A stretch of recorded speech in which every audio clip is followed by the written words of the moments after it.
we use soil test as a guide. If you went out there, say the 4th of every month for 12 months, and you took 12 different readings, the problem is you get 12 different readings. Depending on the moisture, temperature, so on and so forth on that. So we just use the soil test as a guide.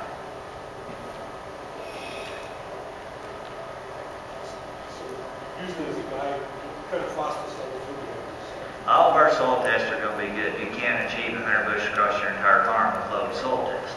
Keep the phosphorus level. We just keep it in really good shape. For white mold, you were talking about a DuPont product that's coming out. Did you do much testing with that in soybeans? Yeah, we applied it on soybeans. Actually, it was by accident. That's my favorite experiments of accidents. We had yak corn, and we had this brand new fungicide, and yak corn was federally regulated, so we just crop construct, and it's just a nightmare to do that.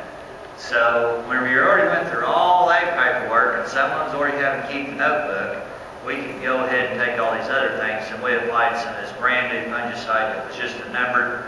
And I'm not even 100% sure they got it named now. The DuPont guy told me they got it named, but I think he's wrong. I don't think they've named it yet. But where we put it, we had 100% control on white mold. One application. Oh yeah, we had our white mold this year was just terrible.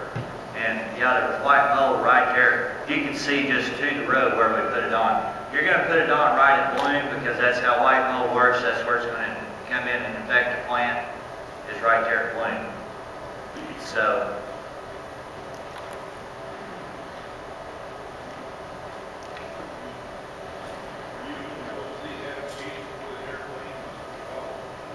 are we doing what with an airplane? Your applications of your fungicide. With an airplane? Yeah. And see, that's another thing I'm more fortunate. We're not really heavily populated. Right. We don't have Detroit we're going to worry about farming in the middle of. We're not going to worry about it either. I can't imagine trying to go in some big city and take a 96-20. It's just like, and it's 10 acres. Yeah, but I mean, hey, it's a great idea. I mean, I would just sow it in the grass and let the kids play there if it was me. But I just can't imagine growing 10 acres of corn in the middle of this big metropolitan area. It's like, how in the crap are you going to get there? And imagine the combine. And you know, that's another thing. When we drive our combine down the road, you know, you can't believe all the hand signals we get as they pass us. There's no, yeah, they're waving except not using all their fingers. But yeah, I just can't imagine what that'd be like trying to get there. But I think, hey, I'll donate the first 10 acres worth of ryegrass seed for them to sow in grass. And I'll save somebody a big headache there.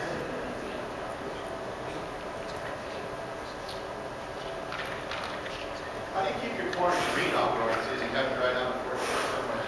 Well, we're just keeping it healthy.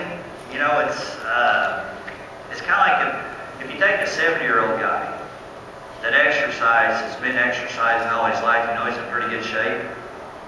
Well, basically you're doing the same thing with the fungicide.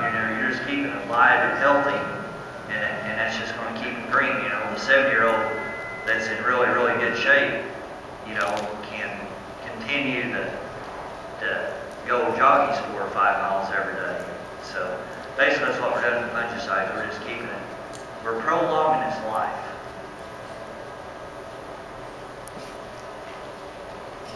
Here's a question I think is, you chop some corn silage, is that correct?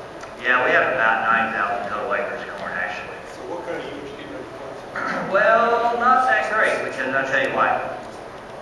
We'll average, we're going to come in there, where we're growing corn silage at is these cow pastures that really should stay in cow pastures. And you're probably looking at 4 inches of topsoil, but we have a lot of cattle.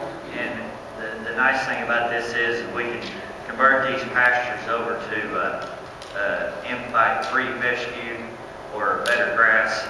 So we'll take those out of production for a couple, 3 years out of grass and then go back to grass. And remember, forage topsoil, say 5% slope, you know, real rocky, and that's where that gets to go to the old silage. And it's going to make 15 to 25 ton depending on how much it rains. Really depending on the moisture on that. So what if you put down, you don't think it's silage? No, we want under our pivots, we like our pivots to average 280 bushels, and I just hate it. And I'm in a corn deficit area, so we're always positive basis on corn because of all the poultry manure, or all the poultry down there. So it just screams dust. I hate growing soybeans. They're boring. You know, I love growing corn. It's fascinating. And, you know, I haul corn 7 miles down. Well, I'll give you a good example here. There's no less than 40 mills within 50 miles of me, and each mill would grind 30 to 50 loads of corn a day. So, I mean, the market just screams to me, grow corn. Soybeans, I got to haul 120 miles to Tulsa and be a negative basis, so it's like this no-brainer. It's like, man, you need to grow corn. And I love growing corn. So, I really don't like growing soybeans. So how many years do you go for? We got some 8, 10-year corn on corns. I'm not quite as lucky as like they are in Illinois. I mean, I can't figure out why they grow any soybeans in Illinois. From St. Louis north, I mean, if I owned all that, it'd be corn wall to wall.